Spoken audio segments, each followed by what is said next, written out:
Bad habits. That's really nasty topics to talk about, right? Why is it really hard for us to change our bad habits, to overcome our bad habits, or even any habits at all, right? Well, to be honest with you, I used to have this one really bad habits myself. What is it? Playing games. I used to play games a lot back in the day, especially when I was in senior high school, ladies and gentlemen.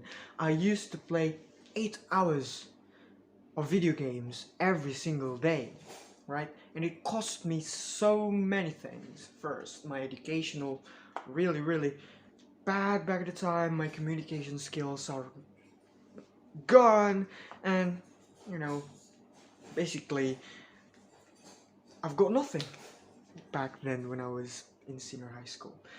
But somehow, fortunately, I've got the chance to be able to change myself, to overcome my bad habits into becoming a better person. How? Well, let me tell you. But before I tell you the steps of overcoming my bad habits, we need to understand first, why is it so hard for us to change our bad habits? 3 reasons. First, our body already do that subconsciously, automatically. It's like our body doing something on autopilot mode, right? So let's take an example. My example, for example, I used to play games a lot. I love playing games a lot. My body playing games subconsciously. I don't even need to plan myself that I need to play games this day. No, I just did it voluntarily, right? To the second reason, to the point that I was becoming so addicted to it, so relied to it. So it feels like when I didn't play games for a day, for example, or for a minute, for example, I felt like there's something wrong with me. So that because of that two reason, it comes to my third reasons, where it felt like it's punishing and it's burdening and it's like, it's hard to change your bad habits. Because of why? Because you are already doing it subconsciously, and you're already doing it, and you already rely to it so much. You can't live without it. So when you're trying to change it, it felt like you're punishing yourself. And let's be real here. Who want to be punished? No, nobody wants to be punished, right? So that's why changing habits is really hard. So how then? Yeah, how then we could overcome our habits? Well, by making it less scary, by making it less punishing, by making it less burdening to us. How? Micro habits. Yeah, micro habits. That's exactly what I did back then also. I incorporated micro habits into my life. So what is it about micro habits? So the key factor here about micro habits is that you can't be rushing. You can't do instantly. You can't change instantly. You need to take baby steps, right? That's the key word of micro habits, right? So you take things slow, you change things slowly until up to the point where you can change it. You can felt that slow amount of changes building up until you feel the change. So how we do it? First, we need to understand, we need to analyze about what is need to be added and what it needs to be reduced. We need to ask ourselves a question. For example, you are having a terrible habits about watching Netflix, for example. You like to watch Netflix 10 hours a day, let's say, for example. That's a really bad habit, right? We could all agree. Now, what you want to do is you ask yourself, well, what what do I do wrong? What do I need to be, what do I need to be, what do I need to reduce? What do I need to add, right?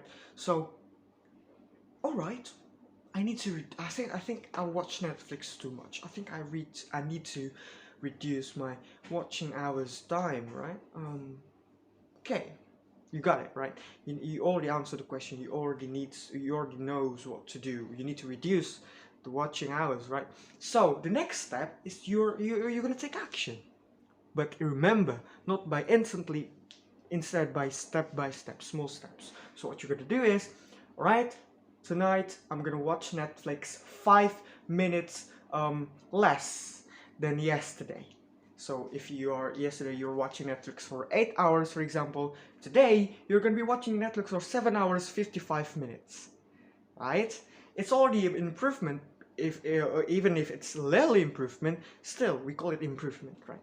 On the next day, right, I'm gonna watch Netflix again 5 minutes less than yesterday. So yesterday you only watched 7 hours 55 minutes. The next day you're gonna watch Netflix for 7 hours 50 minutes, and you're gonna do it again and again and again and again until all of a sudden now you only watch Netflix for an hour a day, right? Now it's gonna take a long time. I do agree. We could all agree with that, but it's better than not to be taking any action right now. It's better than not being changed at all. It's really impressive actually, from 8 hours to 1 hour, right?